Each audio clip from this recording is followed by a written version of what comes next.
The air is thick, a suffocating mix of heavy incense, myrrh oil, and something faintly metallic, almost like fear. The only light comes from the dying sun filtering through layers of silk curtains, casting the chamber in a sickly amber glow. We are not in the splendor of Susa or the majesty of Persepolis. We are deep inside the private fortress of the king, the harem. The servants' fingers move quickly across soft skin, spreading perfumed oil in trembling silence. Their hands shake, but not from cold. The young girl before them is barely more than a child. Her collarbones jut out beneath the thin veil. She doesn't know whether she's the 100th or the 1,000th in line. The numbers have lost all meaning here. Only one truth remains, chilling her blood with every heartbeat. The man waiting in the adjoining room is not just the King of Kings, not only the ruler of millions from India to Greece, not merely the living embodiment of Ahura Mazda. He is also her father. Outwardly, the Persian Empire is the wonder of the world, a colossal engine of conquest and governance. Xerxes I, King of Kings, commands unimaginable wealth and holds absolute power over life and death. But power, when it reaches its final form, does not only rule lands, it corrodes the soul. It demands greater and greater transgressions just to feel alive. And behind the gold-plated walls, in chambers guarded by eunuchs where no mortal law can enter, absolute power mutates into absolute depravity. This is not a story of grand battles. It is a story of a prison draped in silk and of a crime buried by its own bloodline. A secret so dark that Greek historians only dared whisper it, never writing it clearly. To understand Xerxes' fall, we must first understand the machinery that created him. The royal Persian harem was not merely a pleasure palace. It was a political institution, a state within a state, operating under its own hidden laws. When Xerxes inherited the throne from his father, Darius the Great, he didn't just inherit territories, he inherited this system of control. The harem was a tool of power. Built in the depths of the palace, it was designed so that no one could enter without permission, and no one could ever leave. Endless corridors, cedar doors as thick as stone, inner gardens where sunlight was trapped forever. Inside lived hundreds of women, a living mosaic of Persia's conquests. There were princesses from defeated kingdoms, sent as tokens of peace. Daughters of noble Persians, offered as tributes to secure family loyalty. Dancers, musicians, concubines from every province. Each had her rank in a strict hierarchy. They were property of the empire. And who ran this luxurious prison? The eunuchs, men stripped of their ability to father children, and with it, stripped of all loyalty to blood or lineage.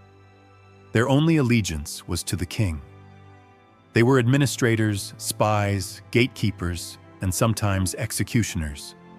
They controlled access, food, jewels, the visiting calendar, and most importantly, information.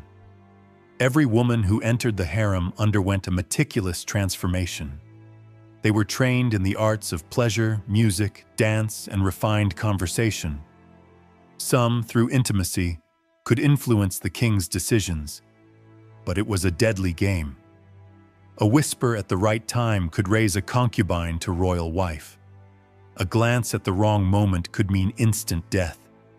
It was a world of silent conspiracies, false smiles, and daggers hidden beneath silk sleeves. The perfect prison, a golden cage where inmates were dressed in the finest fabrics and fed the richest foods, yet stripped forever of their autonomy. And within this cage, a new tragedy began to take root, one even its creators hadn't fully foreseen. Children were being born within its walls. When a concubine gave birth to a daughter, That child's fate was sealed from her first cry. These girls, Xerxes' own daughters, grew up in the same walls that imprisoned their mothers. They were princesses, but they had no status. Unlike the daughters of royal wives, they weren't prepared for political marriages with princes or noblemen. Their position existed in a terrifying gray zone, carriers of royal blood, yet treated as part of the harem's inventory. From childhood, their world was this labyrinth. They watched their mothers and hundreds of other women live in eternal waiting for the king's call. They breathed the air of rivalry, jealousy, and sexual submission. Our omniscient gaze sees their indoctrination, learning to walk, speak, and use their eyes, but above all, to obey. They were taught that their bodies did not belong to them. They belonged to the empire, and the empire was the king. Meanwhile, the man who fathered them was changing. After catastrophic military defeats against the Greeks, especially the Battle of Salamis, Xerxes grew increasingly paranoid and cruel. He had tried to conquer the outside world and failed. Now he turned inward, determined to rule as a god over the only realm he could fully control, the harem. This is where the psychology of limitless power begins to rot. When you can have anything you want, gratification becomes boring. When hundreds of the empire's most beautiful women are ready to submit, beauty becomes meaningless. Submission loses its thrill. Absolute power stops seeking satisfaction. It seeks transgression. It needs stronger stimuli, new boundaries to break, just to feel alive. Greek historians like Herodotus recorded the first warning signs. They told of Xerxes' obsession with his own brother's wife, Mecistes. When she rejected him, the king turned his desire toward her daughter, his own niece, and forced her into a relationship. A pattern was forming. The boundaries of blood and family began to blur in the mind of a man who saw himself as divine. To Xerxes, everything and everyone was an extension of his will. He ruled nations. He possessed women. And most terrifyingly, he possessed the children he created. As his daughters born in the harem reached puberty, the ambiguity of their status became their sentence. They weren't sent away for marriage. They weren't allowed to leave. They were kept for an unspoken purpose. They remained within reach of the same man who had sired them. The eunuchs knew, the servants knew, their mothers knew, and they were all horrified in silence.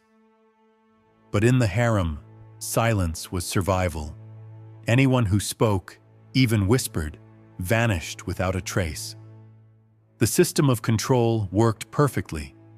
It was built to protect the king's secrets at any cost. Transgression was no longer an idea, it was becoming practice. Greek physician-historian Ctesias, who served in the Persian court and had access to royal archives, hinted at the depth of corruption within. Though his works survive only in fragments, they paint a picture of moral decay so extreme that the darkest taboos became daily routine behind the palace walls. For these young princesses, coercion was absolute. How could one say no to the man who was simultaneously her father, her king, and her living God? They were prisoners born inside the cage, raised for the pleasure of their jailer. The system didn't just allow it, it facilitated it. Eunuchs, whose only purpose was to fulfill the king's wishes, prepared and delivered these girls to him. There was no morality, only logistics. The architecture of the harem itself preserved the secret. Isolated chambers connected by hidden corridors ensured that what happened inside the king's private rooms remained invisible to the rest of the palace. Xerxes, suffocated by his own power, no longer saw people, only objects for his use. dehumanization was complete. His daughters were not family. They were the most exclusive trophies of his collection. The air inside the harem grew heavier with each passing season. A sense of paranoia seeped into the very walls. Mothers tried to hide their daughters, but it was useless. The eunuchs kept precise records. When the king requested one of them, there was no appeal, no hesitation. The command of Xerxes was law, and law was unquestionable. This was the same man who had once ordered the sea itself to be whipped with chains, punishing the waves for destroying his bridge to Greece. Now that same irrational tyranny was turned inward, toward his own blood. The outer empire began to crack, but the empire within his palace had already descended into nightmare. Even in ancient times, when moral standards were far removed from our own, the union of father and daughter was an unthinkable taboo. In Egypt, pharaohs sometimes married their sisters. In Persia, a custom called suedada allowed marriages between cousins or